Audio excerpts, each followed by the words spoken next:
ಇವತ್ತಿನ ಕಾಲದಲ್ಲಿ ಬಾದಾಮಿಯನ್ನ super food ಅಂತ ಕರಿತೀವಿ. ಮೆದುಳಿಗೆ ಶಕ್ತಿ ಕೊಡುತ್ತೆ, ದೇಹಕ್ಕೆ ಪೋಷಕಾಂಶ ಕೊಡುತ್ತೆ ಅಂತ ಎಲ್ಲರೂ ದಿನಾ ತಿನ್ನೋಕ್ ಶುರು ಮಾಡ್ಬಿಟ್ಟಿದೀವಿ. ಆದ್ರೆ ಅತಿ ಆದ್ರೆ ಅಮೃತಾನು ವಿಷ ಆಗುತ್ತೆ ಅನ್ನೋ ಮಾತು ಇದೆ ಅಲ್ವಾ? ಅದನ್ನ ನಾವಿಲ್ಲಿ ನೆನ್ಪು ಮಾಡ್ಕೋಬೇಕಾಗತ್ತೆ. ಯಾಕೆ ಅಂದ್ರೆ ಅತಿಯಾದ ಬಾದಾಮಿಯನ್ನ ತಿನ್ನೋದ್ರಿಂದ ದೇಹಕ್ಕೆ ಕೆಲವು ಸಮಸ್ಯೆಗಳು ಬರುತ್ತೆ.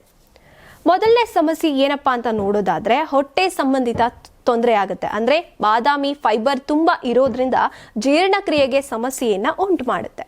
ಇನ್ನೊಂದು ತೂಕ ಹೆಚ್ಚಾಗೋ ಅಪಾಯ. ಬಾದಾಮಿಯಲ್ಲಿ ಆರೋಗ್ಯಕರ ಕೊಬ್ಬಿನಂಶ ಇರುತ್ತೆ, ಆದ್ರೆ ಅದು ಕ್ಯಾಲೋರೀಸ್ ಅನ್ನ ಜಾಸ್ತಿ ಮಾಡುತ್ತೆ. ದಿನಕ್ಕೆ ಹೆಚ್ಚು ತಿಂದ್ರೆ ತೂಕ ನಿಧಾನವಾಗಿ ಹೆಚ್ಚಾಗ್ತಾ ಹೋಗುತ್ತೆ.